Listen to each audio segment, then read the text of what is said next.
irmãos com a paz do Senhor? Amém. Hoje, o mundo está celebrando o Dia dos Mortos, mas nós celebramos aquele que vive. Amém, Jesus. E Cristo vive. Então hoje é dia de renovação, hoje é dia de restauração, hoje é dia de libertação, hoje é dia do nosso memorial. Glória a Deus. Cristo vive. Então nós celebramos aquele que vive. A palavra de hoje está em 1 Reis, a partir do 19. Acabe contou a Jezabel tudo o que Elias havia feito e como havia matado todos os profetas à espada. Então Jezabel mandou um mensageiro a Elias para dizer-lhe que os deuses me castiguem, se amanhã a essas horas não tiver feito com a sua vida o mesmo que você fez com a vida de cada um deles. Elias ficou com medo, levantou-se e para salvar sua vida, se foi e chegou a Berseba, que pertence a Judá. E ali deixou seu servo. Ele mesmo, porém, foi para o deserto, caminhando um dia inteiro. Por fim, sentou-se debaixo de um zimbro. Sentiu vontade de morrer e orou. Basta, Senhor, tira a minha vida, porque eu não sou melhor do que os meus pais. Agora peço que vocês vão lá para o último livro, Apocalipse, capítulo 2, a partir do versículo 18. Ao anjo da igreja em Tiatira escreva: essas coisas diz o Filho de Deus, que tem os olhos como chama de fogo e os pés semelhante ao bronze polido. Conheço as obras que você realiza, o seu amor, a sua fé, o seu serviço, a sua perseverança e as suas últimas obras, mais numerosas do que as primeiras. Tenho, porém, contra você o fato de você tolerar essa mulher, Jezabel, que se declara profetiza. Não somente ensine, mas ainda seduz os meus servos a praticar prostituição e a comer coisas sacrificadas aos ídolos. Dei-lhe tempo para que se arrependesse, porém ela não quer se arrepender da sua imoralidade. Eis que farei com que fique acamada, e trarei grande tribulação aos que com ela adulteraram, caso não se arrependam das obras que ela incita. Matarei os seus filhos, e todas as igrejas saberão que eu sou aquele que sonda mente e corações, e retribuirei a cada um de vocês segundo as suas obras. Digo, porém, aos demais de Tiatira, a todos aqueles que não seguem essa doutrina, e que não conheceram, como eles dizem, as coisas profundas de Satanás, não porei outra carga sobre vocês. Tão somente conservem o que vocês têm até que eu venha. De novo. Tão somente conservem o que vocês têm até que eu venha. Tão somente conservem o que vocês têm até que eu venha. Amém. Podem se assentar, por favor? Aleluia. Essa foi a palavra que o Senhor colocou no meu coração e eu quero compartilhar com vocês. Eu creio que pelo poder do Espírito haverá transformação, cura e restauração. Eu começo perguntando a vocês aquilo que o Espírito de Deus me pediu para perguntar. Vocês sabem o que é um profeta? Se eu perguntar a vocês, me dê uma definição de profeta, o que vocês me diriam? Alguém quer responder? Porta-voz de Deus. Porta-voz de Deus. Alguém mais? Que é separado por Deus. Alguém separado por Deus. Estamos indo no caminho bom. Mas eu gosto de dizer a vocês a definição que o Espírito de Deus me deu. Profeta é alguém que é amigo de Deus. Qual o respaldo bíblico? Gênesis, lá em Abraão. Sabe quem vai ser o primeiro homem a ser chamado de profeta? Abraão. Abraão não entregou recado. Abraão não previu o futuro. Abraão sequer pregou a exortação. Mas Abraão é chamado por Deus de profeta e de amigo. Então a gente aprende algo importante aqui. Profeta é alguém que é amigo de Deus. Aleluia. A gente aprende mais quando a gente olha para Jesus. Sabe o que Jesus vai dizer? Dentre os nascidos de mulher, ninguém é maior que João Batista. O que Jesus está dizendo é o seguinte: depois de mim, João Batista é o cara. De novo, João Batista não fez milagre, está na Bíblia. Não fez prodígios, não fez sinais. Mas João Batista abriu mão dos seus privilégios. João Batista renunciou a si mesmo. Para quê? Para preparar o caminho para Cristo. Aí a gente aprende. Profeta é alguém que se anula. Profeta é alguém que diminui. Para quê? Para que o nome do Senhor apareça. O que João Batista pregava? Arrependei-vos, pois é chegado o reino de Deus. João Batista abre mão dos seus privilégios sacerdotais, porque ele vinha de uma linhagem sacerdotal. Justamente apenas para propagar o nome de Jesus. Profeta é alguém que leva um clamor coletivo para Deus. E a gente aprende isso vendo Abacuque. Abacuque diz: apresentarei a minha queixa ao Senhor. Só que essa queixa que Abacuque apresenta, ela não é uma queixa individual, ela é coletiva. Essa queixa é de todo Israel. Mas ele diz uma coisa interessante: ficarei aqui na minha posição de sentinela. Ficarei aqui até que o Senhor me responda. Profeta é alguém que espera o comando do Senhor. Profeta é alguém que espera ouvir a voz de Deus. Às vezes o Senhor responde muito rápido, só que às vezes ele demora para responder. Só que o profeta, ele não é condicionado a isso. Ele permanece na posição. Ele diz: permanecerei aqui, na posição de sentinela. Então a gente aprende que profeta é alguém que aprende a discernir, ouvir e obedecer a voz de Deus. Aleluia. Quarta coisa que eu gostaria de dizer para os irmãos: profeta é alguém que não se baseia se o outro tem dinheiro, se o outro tem poder, se o outro tem recursos. Ele trata a todos de forma igualitária. Olha para Eliseu. Quando Naamã comparece até Eliseu, o que Naamã vai dizer? Eu esperava que ele saísse. Ele imporia as mãos sobre mim, invocaria o nome do seu Deus, e algo aconteceria. O que Naamã está dizendo, basicamente, é o seguinte, traduzindo: eu sou capitão do exército da Síria. Eu esperava que ele saísse, era o mínimo. Mas profeta não se baseia por isso. Profeta é alguém que trata todos de forma igualitária. Sabe essas pessoas que você vê aí? Vamos fazer uma semana de campanha e no final o irmão faz um voto? Isso não é profeta. Sabe esses que vocês veem? Vamos mandar uma oração, aí o irmão me manda uma oferta? Isso não é profeta. Isso são mercenários da fé. Aleluia. Isso é prostituição dos dons de Deus. E olhe lá se isso não for um espírito de adivinhação. Então, muito cuidado, porque o Espírito de Deus me fez começar trazendo essa definição. O que é um profeta? Profeta é alguém que é amigo de Deus. Profeta é alguém que diminui para que Deus cresça. Profeta é alguém que intercede e leva um clamor coletivo. Profeta é alguém que trata todos de forma igualitária. Isso é ser um profeta. A palavra de Deus diz que a gente perece por falta de entendimento. Então, sem entendimento, vocês não saem daqui. Mas esse entendimento não é meu, é do Espírito de Deus. Elias era um profeta. Elias cumpre todos esses requisitos. A primeira vez que ele aparece diante de Acabe. E ele diz uma coisa interessante. Ele diz assim: não haverá chuva, nem orvalho em Israel, pelo poder da minha palavra, até que eu volte a dizer que vai chover. Meus irmãos, muito cuidado com essa frase aqui. Porque muita gente traz uma interpretação distorcida.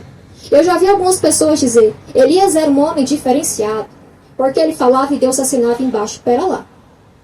A palavra de Deus deve ser interpretada à luz dela mesma. Quando a gente vai lá para Deuteronômio, capítulo 28, versículo 24, nós vemos uma das consequências expressas da desobediência. E uma das consequências era justamente essa: não haveria chuva e nem orvalho, mas haveria apenas pó e poeira. Thaís, Israel estava em desobediência total. Naquela época, quem era rei de Israel? Acabe. E ele se casou com uma mulher tenebrosa chamada Jezabel.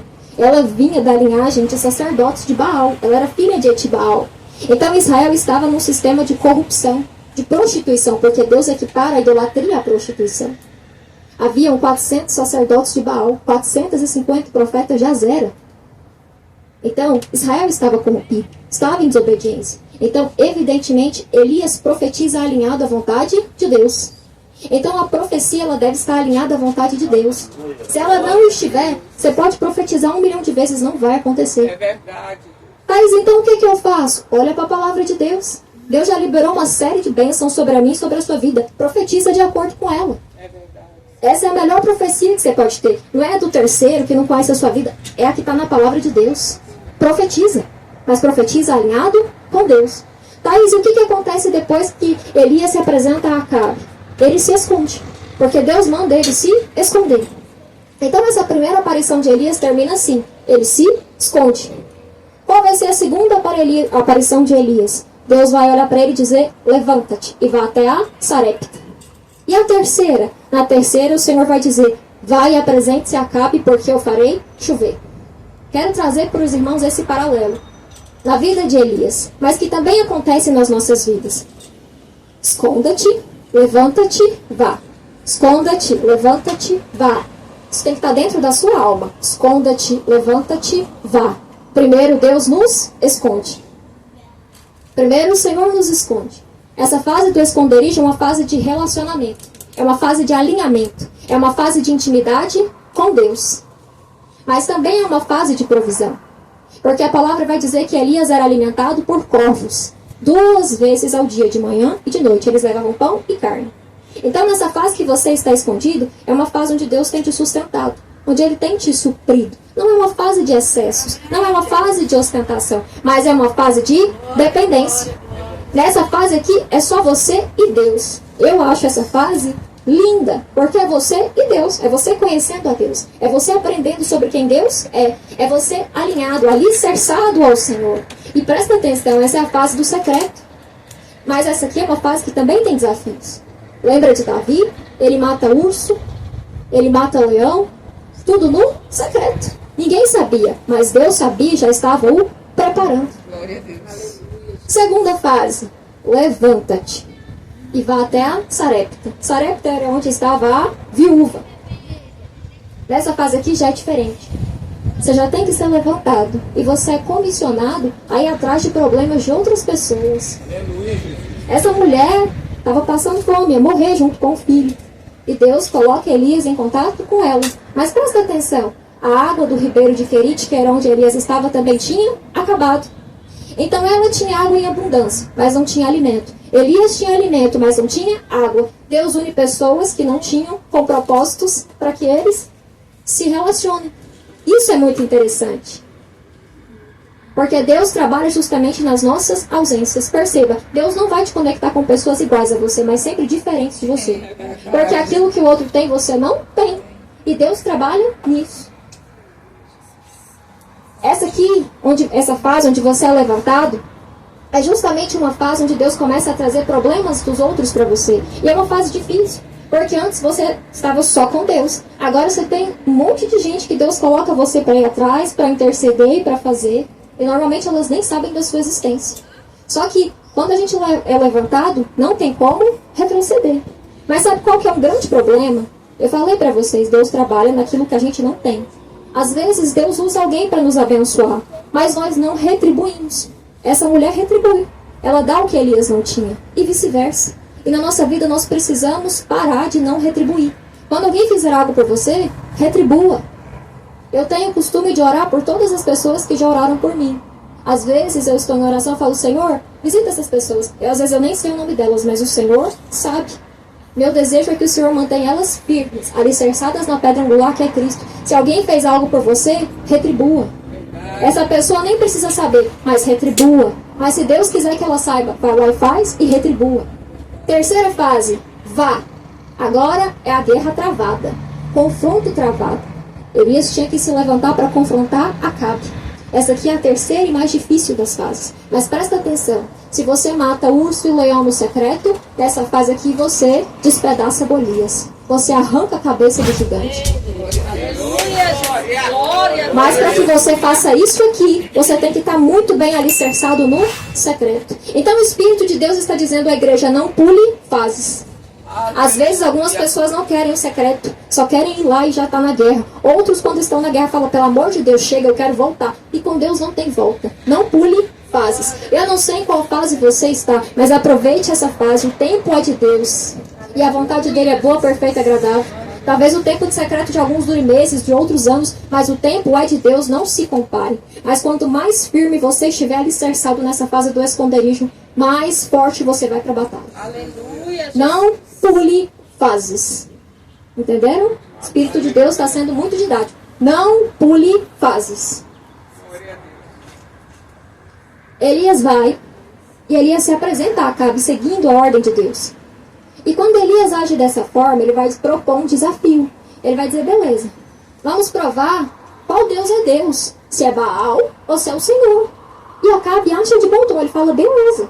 Ele acorda com esse desafio. E nós já sabemos o que vai acontecer. É uma cena um tanto quanto famigerada. Todo mundo sabe desse desafio que aconteceu lá no Monte Carmelo. Vão juntar os 400 profetas de Baal e vai juntar Elias. 400 contra 1. Mas Elias não estava sozinho, ele estava com o Senhor. Aleluia. Isso faz toda a diferença. ainda que um exército se acampe contra mim, ainda assim terei confiança. E ainda que se declare guerra contra mim, ainda assim terei confiança. Estarei confiante. Salmo 27 é o que Davi nos ensina. Junta os 400 profetas de Baal, começa de manhã. Fazem o altar, andam em círculos, começa a se cortar, já era meio-dia. Elias vendo toda essa palhaçada. De repente ele olha e começa a dizer: fala mais alto, talvez Baal esteja dormindo. Fala mais alto, talvez Baal esteja meditando. Fala mais alto, quem sabe ele não esteja viajando. Eu gosto quando Elias fala isso. Sabe por quê? Porque a gente percebe aqui no nosso meio cristão que os polos se inverteram. Quantas das vezes eu estou aqui no monte com outras pessoas da igreja também, e a gente vê os macumbeiros, os feiticeiros chegarem aqui. Sabe qual a primeira coisa que eles fazem? Eles riem. E sabe o que muitas pessoas fazem? Abaixa a cabeça. Corre. Foge. Elias não. Desafia. Prestem atenção que eu não estou pregando intolerância religiosa. Mas eu estou pregando confiança. Autoridade. Às vezes a gente tem que olhar e dizer: aqui não. Comigo não. É aquilo que Davi faz. Quem esse incircunciso pensa que é para falar assim do Deus vivo? Deus é lindo. Com Deus não. De mim ele podia rir à vontade, mas de Deus não. O Senhor quer mais ousadia da gente. É verdade. A gente tem andado de cabeça baixa. A gente tem recuado, a gente tem andado entristecido. E o Senhor quer que o povo dele ande de cabeça erguida. Aleluia, Jesus. Se é para desafiar, vamos pro desafio. Eita glória. Vamos provar que só o Senhor é Deus. Aleluia. Porque eu confio naquele que me levantou. Eu também. Eu confio naquele que estou alicerçada. Oh, glória. Deus é nossa luz, Deus é nossa salvação, Deus é nossa fortaleza. Confie no Senhor. Todas as vezes que você recua, todas as vezes que você abaixa a cabeça, é sinal de que você não confia no Senhor. É verdade. E a palavra do Senhor nos diz de forma muito clara que se você se abate no dia da sua angústia, pouca será a sua força. Então não se abata. Se mantenha forte, se mantenha de cabeça erguida. E se tiver que olhar e dizer que palhaçada é essa aqui, não. Faça isso. Porque é no nome do Senhor. Por isso que essa atitude de Elias me chama muito a atenção. Por isso que eu gosto disso. Ousadia, coragem, garra. O Senhor gosta disso. É verdade. Nada vai acontecer como esperado. 400 pessoas, mas Baal não é Deus. O que vai acontecer? Nada. De repente, Elias entra em cena. Sabe qual a primeira coisa que Elias vai fazer? Ele vai reparar o altar. Ele pega 12 pedras, simbolizando as 12 tribos de Israel. E ele vai reparar aquele altar, porque aquele altar estava cheio de brechas. E o Senhor está dizendo à igreja: quer que eu mostre fogo? Quer que eu mostre poder? Primeiro repara teu altar. Aleluia, Jesus. Primeiro se livra de todas as brechas que você criou. Não foi Satanás, foi você. Ai, Thaís, mas o inimigo resistia ao diabo e ele fugirá de vós, foi você. Então hoje o Senhor quer que nós reconheçamos as brechas que nós criamos. A brecha, talvez, do alcoolismo, das drogas, da prostituição, as brechas da mentira, as brechas da mágoa, as brechas da falta de perdão. Eu não sei que tipo de brechas existe no seu altar, porque você é o altar. Nós somos o altar. Nós somos o sacrifício. E nós também somos o sacerdote. Jesus mudou tudo. Eu não sei que brechas existem no seu altar, mas hoje o Espírito do Senhor está dizendo à igreja: quer que eu responda com fogo? Arrume o seu altar. Conserte o seu altar. O Deus responde com fogo? Responde sem dúvidas. Mas primeiro se alinha. Volte onde você errou. Quer avivamento? Primeiro precisamos ter arrependimento. Deus não pula etapas. E Elias sabe muito bem disso. Então a primeira coisa que ele faz, ele repara o altar. Qual a segunda coisa que Elias vai fazer? Ele pede 4 cântaros de água. E ele vai despejar essa água no altar 3 vezes. Isso me chama muito a atenção. Porque o Espírito de Deus me trouxe 3 ensinamentos que eu quero compartilhar com vocês. Primeira coisa que o Espírito de Deus me trouxe. Deus me disse: é ilógico, não é? Como que ele pede para Deus responder com fogo, mas ele coloca água no altar? Porque o Senhor está nos dizendo uma coisa muito importante. A fé contraria a lógica humana. A fé contraria as circunstâncias.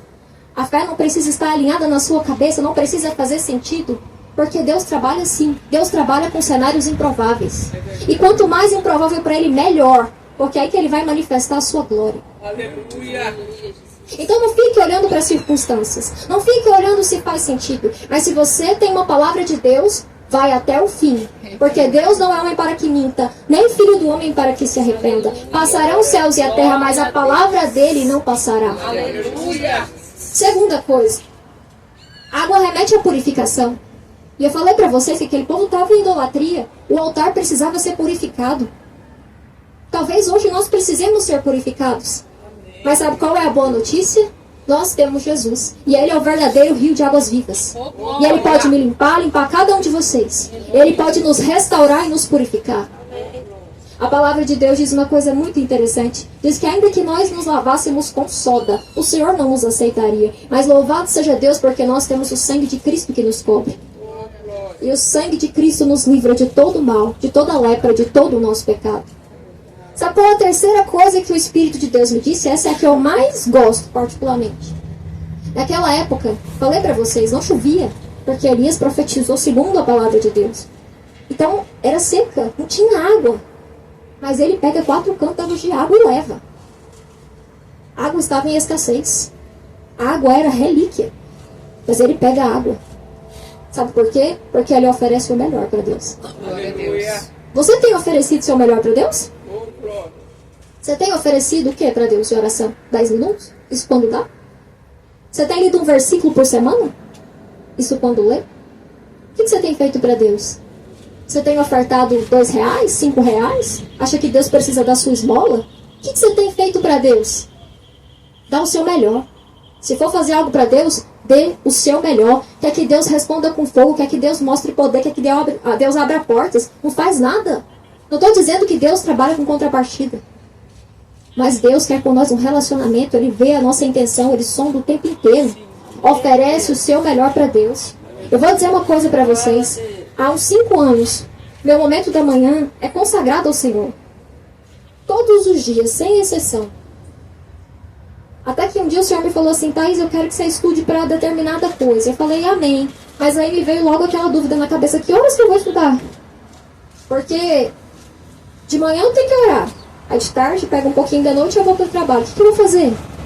De noite eu não dou conta de estudar. Aí logo vem aquele pensamento: bom, momento da manhã, né? Seria o momento ideal para você estudar. Mas eu pensei, não. Creio que foi o Espírito de Deus que colocou isso no meu coração. Eu falei, não.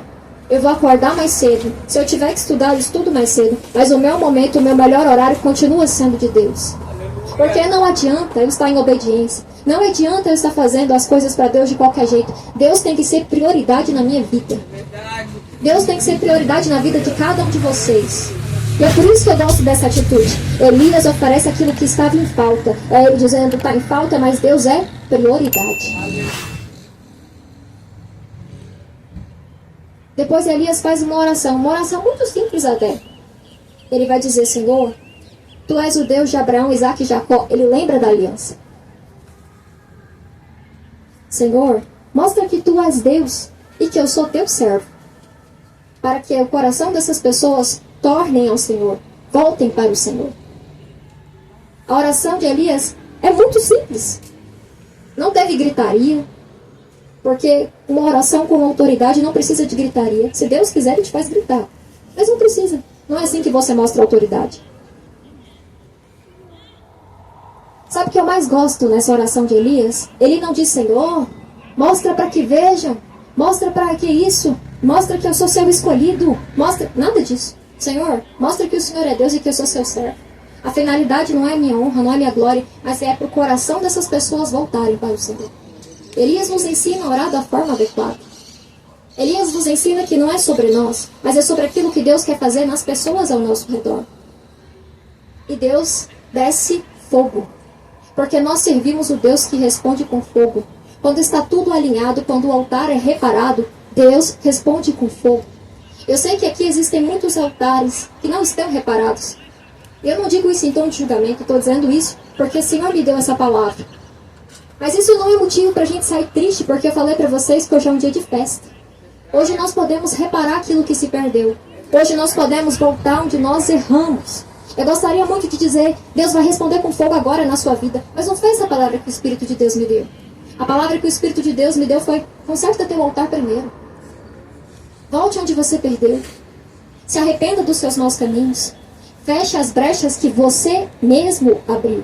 Reconheça os seus erros. Reconheça as suas falhas. E aí sim, Deus vai fazer na sua vida. Mas o que acontece depois disso? Os 400 profetas de Baal vão ser mortos à espada. E é por Elias que eles vão ser mortos. E depois, a palavra nos diz que Elias vai orar pela chuva. Só que quando Elias ora pela chuva, ele ora 7 vezes. Peraí, o fogo cai do céu foi uma vez só. Aí para chover ele teve que orar 7 vezes? Sim. Sabe por quê? Deus conhece o coração do profeta.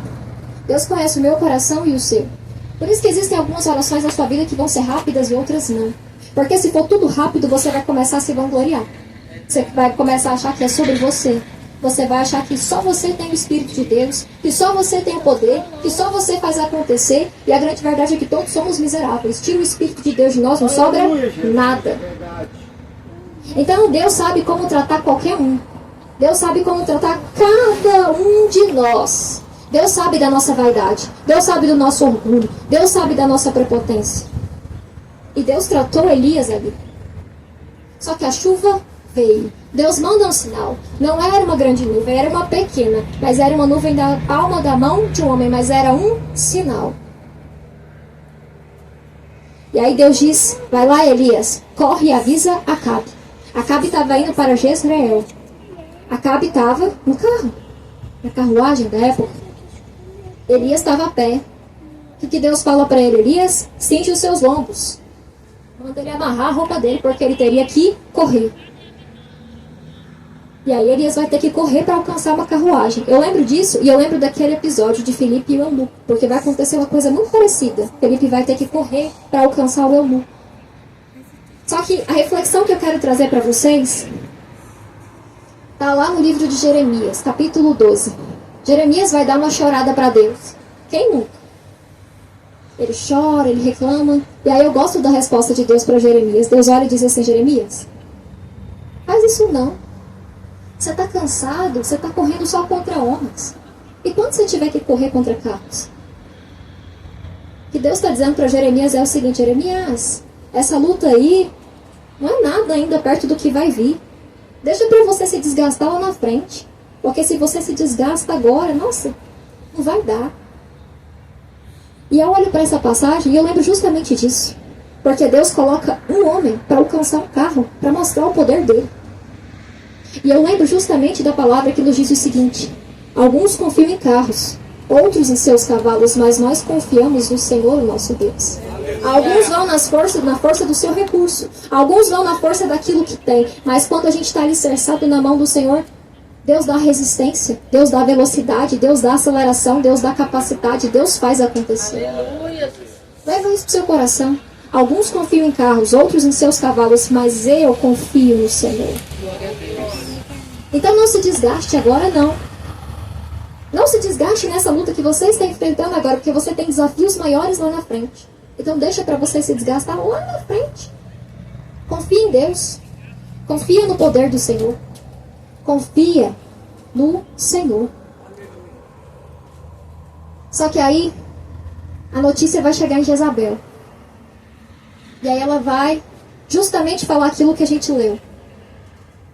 Que os deuses me castiguem se amanhã, nesse horário, você não tiver morto igual os profetas que você matou. A gente tem que entender o poder de uma palavra. Mas a gente tem que entender também que isso não foi só uma palavra, isso foi uma seta.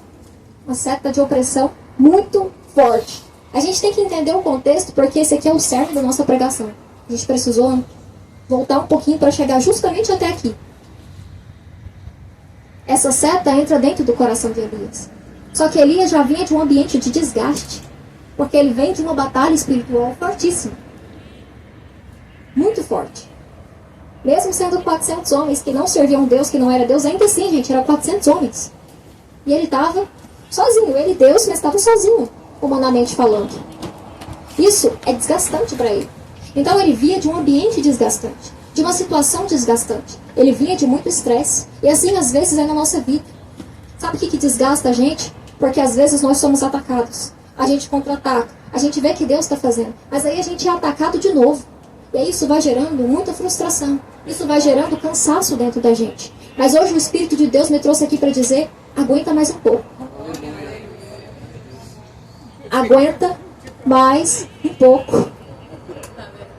Ainda não acabou. Aguenta mais um pouco.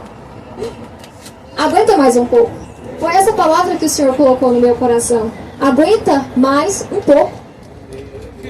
Aguenta. Você aguenta mais um pouco, sim. Nós precisamos entender o nível de atuação espiritual que aconteceu com Elias. Essa opressão chegou até ele. E foi uma opressão muito grande. Qual foi a primeira coisa que Elias fez? Ele fugiu. Ele quis se esconder. Lembra que eu falei que existem 3 passos? Esconda-te, levanta-te, vá. Pois é, Elias já não estava na fase do esconderijo, ele já estava na fase do confronto, mas ele quis voltar. Mas com Deus não tem volta. Então, muito cuidado com aquilo que passa pela sua cabeça nesses momentos de opressão. Porque a gente tende a não ouvir a voz de Deus. A gente tende a não perguntar as coisas para Deus. Ele perguntou, Senhor, eu posso fugir? Não, ele simplesmente foi. Então não passe a agir por conta própria só porque você está sendo oprimido, afligido e atacado espiritualmente. Não deixe que isso tire a sua comunicação com Deus. Não deixe que isso gere ruídos na sua comunicação com o Senhor. 3 coisas que normalmente acontecem quando alguém está sendo oprimido. Principalmente por esse sistema maligno, que é o sistema de Jezabel. Isso não é só um espírito, isso é um sistema. 3 coisas. Primeira coisa, a pessoa quer se isolar. Elias tinha um auxiliar. Ele abandona o moço no meio do caminho e diz, eu vou sozinho para o deserto. Quando a pessoa quer se isolar, é um sinal de que ela não está bem. Se você não está bem, não se isole. Nem Jesus se isolou. No seu pior momento, antes da crucificação, que foi quando ele estava lá no Getsemane, ele leva Pedro, Tiago e João. Daí Pedro, Tiago e João só dormiu. Pois é, mas ainda assim ele não foi sozinho. Então nem Jesus foi sozinho no seu pior momento aqui nessa terra antes da crucificação. Você acha que você vai conseguir? Não vá sozinho. Segunda coisa, a pessoa é confusa, conflitante. Veja bem, Elias foge para preservar a sua vida. Ele está lá debaixo do pé de zimbro. O que ele fala? Quero morrer. Uma hora a pessoa quer viver, outra hora a pessoa quer morrer. Ah não, vou naquela igreja não, é muito cheia. Eu gosto de igreja pequena. Vai na igreja pequena. Não, todo mundo sabe da vida de todo mundo. Não, essa aqui é especificamente para os casais, porque Deus está mandando. Está longe, sente saudade. Está dentro de casa, briga o tempo inteiro. Você está confuso. Você está sendo oprimido. Aquelas pessoas que fazem 1001 planos, vou fazer tudo. Passa uma hora, não quero fazer mais nada. Você está sendo oprimido. Isso não é de Deus. E você precisa entender que esses pensamentos conflitantes não fazem parte da vontade do Senhor para a sua vida. Aleluia. Terceira coisa que acontece quando uma pessoa está sendo oprimida. Ela passa a reatar problemas mal resolvidos do passado. Ela passa a trazer à tona coisas lá do passado. Sabe o que Elias vai dizer para Deus? Não sou melhor do que os meus pais. A gente vê uma coisa muito importante. Elias tinha um problema de paternidade mal resolvido aqui. Muito grande. Está trazendo os pais à tona. Outra coisa muito importante. Em que momento Deus pediu que Elias fosse melhor que os pais dele? Nunca. Só que quando a gente tem problemas lá do passado que não são resolvidos, eles tendem a se tornar problemas no nosso presente. E aí o que acontece? Conforme vão surgindo novos problemas, a gente vai desenterrando os problemas do passado. E aí quando a gente vê, a gente está atolado e aterrado nisso. É por isso que você precisa resolver as suas situações que estão lá no passado. Para que Satanás não tenha mais legalidade para usar isso contra você. Se você precisa liberar perdão, libera perdão. Se você precisa rememorar, revisitar essas cenas, essas situações e ressignificar isso, faz isso. Mas não deixa mais que Satanás use isso contra a sua vida. Se você, talvez alguns tenham feito o checklist, né? Gabaritei. Isso não é um problema. Porque hoje é dia de libertação. Como eu falei para vocês. E sabe qual que foi a palavra que Deus colocou dentro do meu coração? Chegamos aqui no cerne. Por que eu li essa parte do Apocalipse? Porque, veja bem, essa igreja tinha boas obras.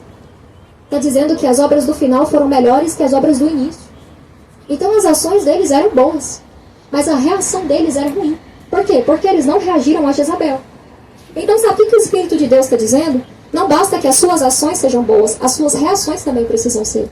Alguns aqui agem bem, lê a palavra, ora, serve a Deus, faz tudo bonitinho. Mas quando algo acontece, você reage mal. Alguns reagem com opressão, alguns ficam deprimidos, alguns começam a chorar, a se entristecer, querem se isolar, outros sentem raiva, sentem ódio. E o Senhor está dizendo, tudo isso é fraqueza. Todas as vezes que você faz isso, você tira Deus do centro do altar da sua vida. E você coloca, sabe quem? Jezabel, porque é ela que trabalha com a opressão.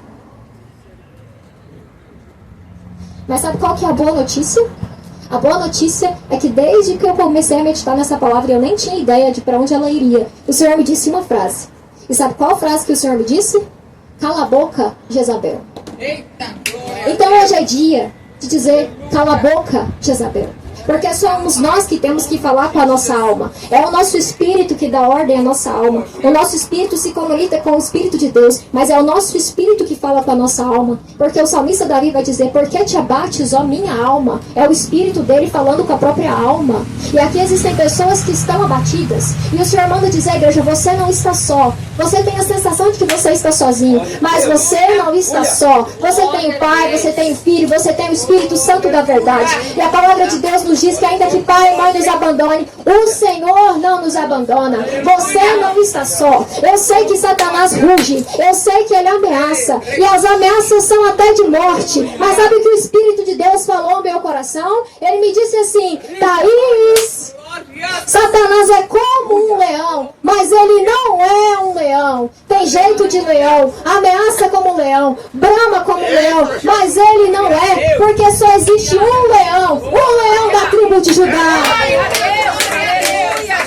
Cristo Jesus é o cabeça dos principados e potestades. E é por isso que hoje a nossa alma tem que gritar, cala a boca, Jezabel. Vai ameaçar o quinto dos infernos, porque Jesus chegou primeiro. Ninguém pode paralisar aquele que o Senhor levantou. Ninguém pode impedir o agir do Senhor nas nossas vidas. Então hoje é dia de gritar, vai com essa opressão pro inferno. Sem retorno, sem retaliação e sem transferência. Hoje o Senhor vai trazer libertação. Hoje o Senhor está dizendo, se levanta, a igreja se coloca de pé, porque ainda tem os 7.000 que não se dobraram a Baal. Você pensa que você está só, você não está só. Um dia eu estava aqui nesse monte, eu passei 4 horas em pé, andando sem parar. Deus não me deixou sentar, não aguentava mais. Eu falei, Senhor, pelo amor do Senhor mesmo, me deixa sentar. Ele falou, fica de pé. Fiquei em pé. Terminei, pensei, vou pra casa. O Senhor falou, dá 3 voltas. Eu falei, pelo amor de Deus. Tô terminando a primeira volta, vi uma veinha. Eu falei, Jesus, ela tinha quase uns 80 anos. Ela vinha chorando. Eu falei, meu Deus do céu. Ela fazia assim, aquele choro da alma. Eu falei, meu Deus do céu. Fiquei olhando para ela até ela recobrar o fôlego e conseguir falar. Eu falei, o que foi? Ela olhou para mim e falou assim, minha filha, eu passei dias falando para Deus, não tem quem serve ao Senhor, essa geração está perdida. A minha geração vai, o que vai acontecer? E o Senhor me trouxe aqui para esfregar na minha cara. Ele me mostrou você, eu fiquei te observando a manhã inteira, você nem sentou. Pensei, pois é, né? Entendi por que agora. Ela olhou para mim e falou assim, fique firme, permaneça de pé, porque Deus me mostrou que Ele já levantou essa geração. Na mesma semana, apareceu uma mulher com um bebê. O Senhor falou assim, Thaís, vai lá e oferece esse bebê para mim, porque eu estou chamando ela para a libertação. Eu falei, Senhor, tem certeza? É porque tinha ventado muito nesse dia, eu estava só terra. O Senhor falou, tem, vai lá. Fui lá. Sabe o que Deus está nos dizendo? Nós não estamos só. Tem várias pessoas de pé, meus irmãos. Tem pessoas que oram pela mim e pela sua vida que a gente nem sabe, porque Deus não permite que a gente saiba para não depender das pessoas. Nós temos Deus a todo instante cuidando de nós. E a palavra diz que Ele não dorme nem dormita. Nós temos os anjos do Senhor conosco. Maior são os anjos do Senhor conosco do que todo o exército das trevas, meus irmãos. Nós temos o Espírito Santo da verdade que intercede por nós com gemidos inexprimíveis. Nós temos Jesus que está do lado direito do Pai, que também intercede por nós. Nós temos um mediador, nós temos um Salvador, nós temos um Pai. Você não está só. Satanás vive tentando a gente ter essa percepção de que nós estamos só, de que nós somos coitadinhos, de que nós não conseguimos. Mas o Senhor me trouxe aqui para dizer, você é resistente. Aleluia. O espírito de Jezabel trabalha com opressão para tirar da sua mente o quanto que você é resistente. Quer saber o quanto Elias era resistente? Vamos lá.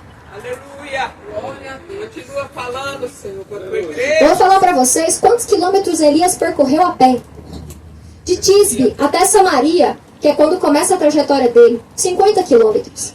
De Samaria até Querite, 30 quilômetros. De Querite até Sarepta, 150 quilômetros. De Sarepta até o Carmelo, 90 quilômetros. Do Carmelo até Jezreel, 25 quilômetros. De Jezreel, passando por Beceba até o Horebe, 160 quilômetros. Sabe quanto que dá tudo isso? 590 quilômetros. O Espírito de Deus agora vai falar com vocês. Se não falou até agora, agora é a cartada final. Se cansado, Elias andou 590 quilômetros. Quanto que ele não vai andar restaurado por Deus? Se você chegou aqui cansado, se você chegou aqui fadigado, mas você está de pé, o que é que você não vai fazer quando Deus renovar e restaurar você? Aleluia. Glória a Deus.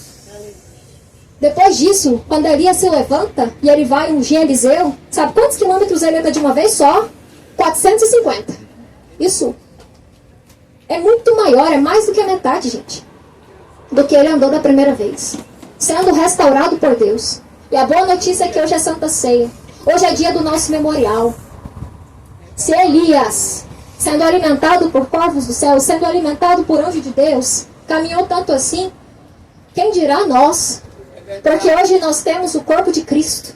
Hoje nós temos o sangue de Cristo que faz propiciação pelos nossos pecados. Elias caminhou 40 dias, 40 noites sem parar. Mas você, alimentado pelo sangue do Cordeiro, pelo corpo do Cordeiro, você caminha 40 dias, 40 noites, 40 anos, uma vida inteira. Aleluia. Glória a Deus. Oh, glória. É por isso que hoje a palavra de Deus para o seu coração é: cala a boca, Jezabel. Em nome de Jesus. Porque você é resistente. Você chegou até aqui. E o poder de Deus te aperfeiçoa na sua fraqueza. Então, quando esse espírito de opressão, quando esse sistema maligno tentar te paralisar, você se lembra de quem você é em Deus. Aleluia. Você se lembra das coisas que o Senhor já disse a seu respeito. Você se lembra que você não pode se isolar. Você se lembra que você não pode tentar que esses ruídos de comunicação cheguem até você e Deus. Mas você se lembra que você é resistente. Você venceu tudo aquilo lá atrás, você também vai vencer agora. É por isso que a palavra de Deus é: aguenta um pouco mais. Porque Elias precisava aguentar. Quem morreu envergonhado não foi Elias. Quem morreu foi Jezabel. Verdade, Deus. Arremessada da sacada, pisoteada por cavalos, comida por cães, humilhada. Porque o que eu falei para vocês? Quem Satanás pensa que é? Aleluia. Glória a Deus. Quem Satanás pensa que é? Deus é Para vir fiel. comer a asinha? Aleluia. Ninguém pode paralisar aquilo que Deus começou. É por isso que Jesus diz: as portas do inferno não prevalecem contra a igreja do Senhor. Eu sou a igreja do Senhor e cada um de vocês é a igreja do Senhor. E nós estamos de pé. Por isso que eu gosto daquela música. A perseguição não parou a igreja. O Coliseu não parou a igreja. Nada para a igreja. Jezabel não para a igreja. Nós estamos de pé. Nós estamos de pé. Por isso que hoje é um dia de festa. Hoje Cristo vive na minha e na sua vida. É verdade. Hoje nós estávamos oprimidos, nós estávamos abatidos, nós chegamos aqui de cabeça baixa. Muitos talvez queriam se isolar no quarto numa depressão profunda. Mas o Senhor diz: Elias, sai da caverna. Aleluia. Hoje é dia da gente sair da caverna. Nome Hoje é dia da gente se colocar de pé. Porque eu falei, se Deus já te levantou, se Deus já te comissionou, vai pra cima. pra cima comigo mesmo. É isso aí. Vamos pra cima, meus irmãos. Vamos pra cima. Aleluia. Essa é a palavra que o Espírito de Deus queria deixar em cada coração. E eu espero que promova em vocês aquilo que promoveu dentro de mim, porque trouxe vida. Então que todas essas cadeias do inferno voltem para o lago do abismo e nunca mais voltem para as nossas vidas. Nunca se esqueça, você é livre e foi para a liberdade que Cristo te libertou. Não deixe que nenhum espírito de opressão, de angústia tente prender você. Nenhum espírito de intimidação tente prender você. Você é livre. Glória!